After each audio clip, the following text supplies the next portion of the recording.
Hello viewers, welcome to Elimu TV, a place where you watch and learn. I am your tutor, Alex Musawa, and I'll be taking you through Physics Form 4, lesson number 26, titled Cathode Ray Oscilloscope. The objectives of this lesson are to find out how a cathode ray tube works. Number 2, to describe the functions of a cathode ray tube. The oscilloscope, or the CRO, is basically a graph displaying device. It draws a graph of an electrical signal.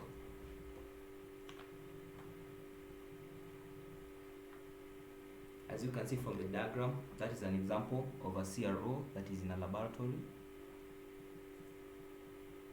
Next we have the parts of a cathode ray oscilloscope. It consists of the anode, the focusing anode, and the cathode, the accelerating anode. All together make up the electron gun. It has the deflection system, which has the Y plate and the X plate, the fluorescent screen, and the vacuum. The electron gun, purpose of the electron gun, it consists of a heated cathode agreed to control the rate of flow of electrons and anodes to accelerate and focus the electron beam. Each of the parts is maintained at a direct current potential from the EHT source. We have the grid. The grid is used to control the intensity of the beam, in that when the grid is made less negative, more electrons cross over, and when made more negative, the number of electrons crossing over to the screen is cut down. The grid therefore controls the intensity of the beam and hence the brightness of the spot on the screen. We have the deflection system, which consists of the vertical deflection and the horizontal deflection. When the beam passes between uncharged horizontal plates, the beam is deflected towards the positive plate. And in horizontal deflection, the beam of electrons is deflected horizontally.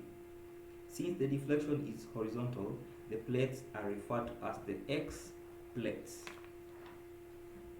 We have the screen. The screen is coated with a fluorescent substance such as zinc sulfide called a phosphor.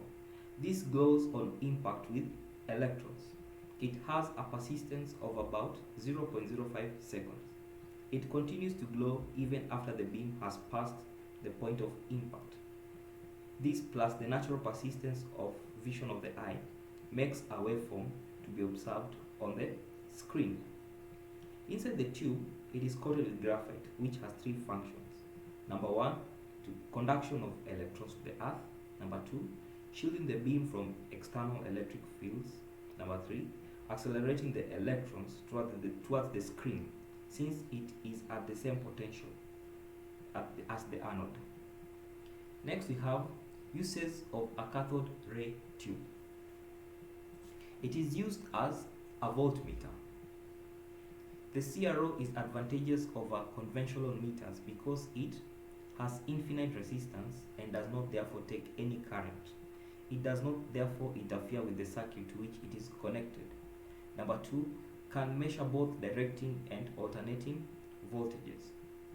It responds instantaneously, unlike ordinary meters, whose pointers swing momentarily about the correct reading due to inertia. It can also measure large voltages without getting damages. It can also be used to determine the frequency of an alternating current signal. And that is the end of our lesson.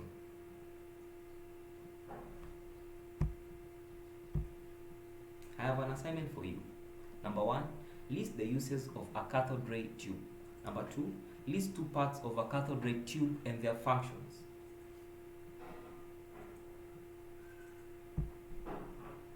Our reference comes from KLB Book 4, 5th edition, 2019.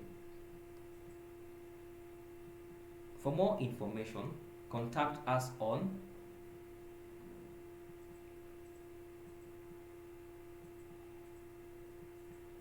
our SMS number for phone number, YouTube Elimu TV, Facebook Elimu TV, and on Twitter at Elimu TV_KE. Thank you for watching Elimu TV.